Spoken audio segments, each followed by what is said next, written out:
terei retaliações, mas tenho que falar a verdade, irmãos. Se depois vocês não me virem mais, saibam que foi o preço da verdade. Está na hora da Igreja Católica corrigir seus erros doutrinários e reconhecer que grande parte do que é imposto sobre nós é a pura verdade.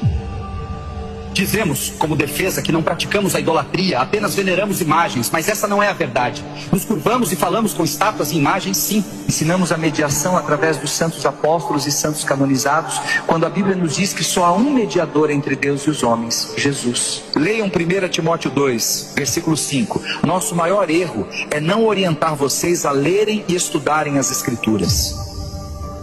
Não existem pessoas no céu, e sim no paraíso, lugar de espera. E não há comunicação entre nós e quem está lá. Como eles poderão nos ouvir? Leiam Lucas 16, do versículo 19 ao 31. O próprio Senhor Jesus nos fala sobre o que acontece com os que morrem e onde estão. Nem mesmo Maria está no céu. Ela não subiu o assunto aos céus como ensinamos. Isso é invencionice. As Escrituras não relatam isso. Ela está no paraíso.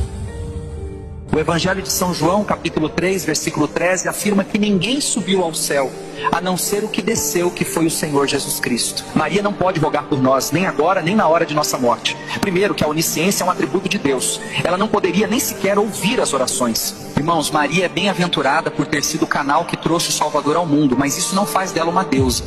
Ela é mãe da parte humana de Jesus. Jesus já era o Filho de Deus antes da fundação do mundo. Leiam Colossenses 1, 17. Maria se iguala aos demais homens e mulheres de Deus. A idolatria consiste no ato de adorar ídolos, sejam imagens, pessoas ou coisas, como se fossem divindades, crendo que têm poderes. Quando as pessoas se ajoelham em frente a uma imagem e conversam com ela, fazendo votos e pedindo milagres, isso é idolatria pura. Não farás para ti imagem esculpida, nem figura alguma do que há no céu, nem do que há na terra, nem do que há nas águas. Não te inclinarás a elas, nem as servirás. Esta passagem está no livro de Êxodo, capítulo 20, versículo 4 e 5. Nós defendemos fazer imagem dos santos porque Deus mandou fazer a serpente e os querubins, mas Ele não mandou ficar de joelhos e pedir algo à imagem. Não somente isso, a serpente e o querubim foram liberados por Deus para um propósito, mas onde está escrito que Ele mandou fazer imagens de santos? Leiam Atos 10, 26, onde Pedro diz a Cornélio: não se prostre, que eu também sou homem, e explicou que ele não era uma divindade. Em Apocalipse 22, do versículo 8 ao 9, João se prostra diante de um anjo para adorá-lo, e o anjo recusa a adoração e diz para adorar a Deus. Onde está escrito na Bíblia que alguém que morre pode ouvir orações e fazer milagres?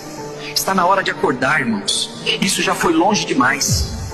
Mas você diz: eu fiz um voto e fiquei curado. Leiam 2 Coríntios 11, 14. O diabo pode agir até como anjo de luz para enganar as pessoas. Apocalipse 13, versículo 13, fala sobre grandes sinais, de maneira que até fogo faz descer do céu à terra, à vista dos homens, para enganar. Temos milhares de santos supostamente milagreiros, que temos como alternativas para buscar bênçãos e milagres, e Jesus fica apenas como mais um.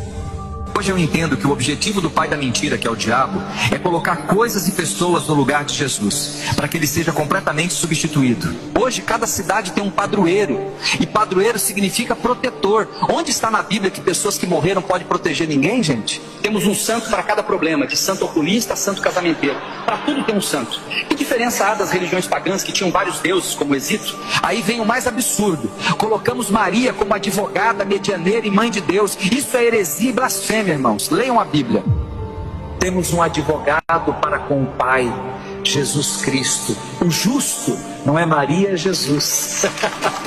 Você pode confirmar isto na primeira epístola de João, capítulo 2, versículo 1. Quem intercede por nós e com gemidos inexprimíveis é o Espírito Santo de Deus. Leia Romanos 8, versículo 26. E sobre Maria ser mãe de Deus, seria o primeiro caso onde o filho é mais velho que a mãe. Antes de houvesse mundo, ele já era. Com relação à salvação, não brinquem. Só Cristo é o caminho, a verdade e a vida. Leiam João 14, versículo 6. Outra coisa muito importante: não existe uma segunda chance. Depois da morte, segue-se o juízo. Leiam Hebreus 9, 27 e 28. Não existe purgatório, segundo as Sagradas Escrituras. Morreu, você vai para o Hades ou para o paraíso. Nossa reza não ajuda em nada de quem morreu. Rezas ou orações devem ser pelos vivos. Leiam Efésios 6, 18.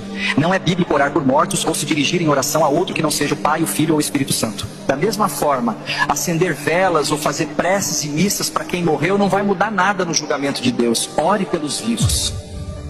O batismo de crianças que não têm consciência de fé e arrependimento é um erro também. O batismo sempre foi para conversão e arrependimento de pecados. Além disso, o batismo deve ser por imersão e não por aspersão, conforme está escrito em Romanos 6, versículo 4. É sepultado na água e ressurge. Segundo as Escrituras e o exemplo de Jesus, as crianças devem ser apresentadas a Deus. E quando tiverem idade para entender e crer, poderão ser batizadas. Possivelmente serei excomungado e tentarão impedir que essa verdade se propague. Não acreditem em mim, mas sim nas Sagradas Escrituras. Pesquisem, meditem profundamente. As Escrituras são um instrumento da verdade cristã. Ou acreditamos em sua totalidade, ou nossa fé é vã. E conhecereis a verdade vos libertará. E se, pois o Filho vos libertar, verdadeiramente serás livre. João 8, 32 e 36.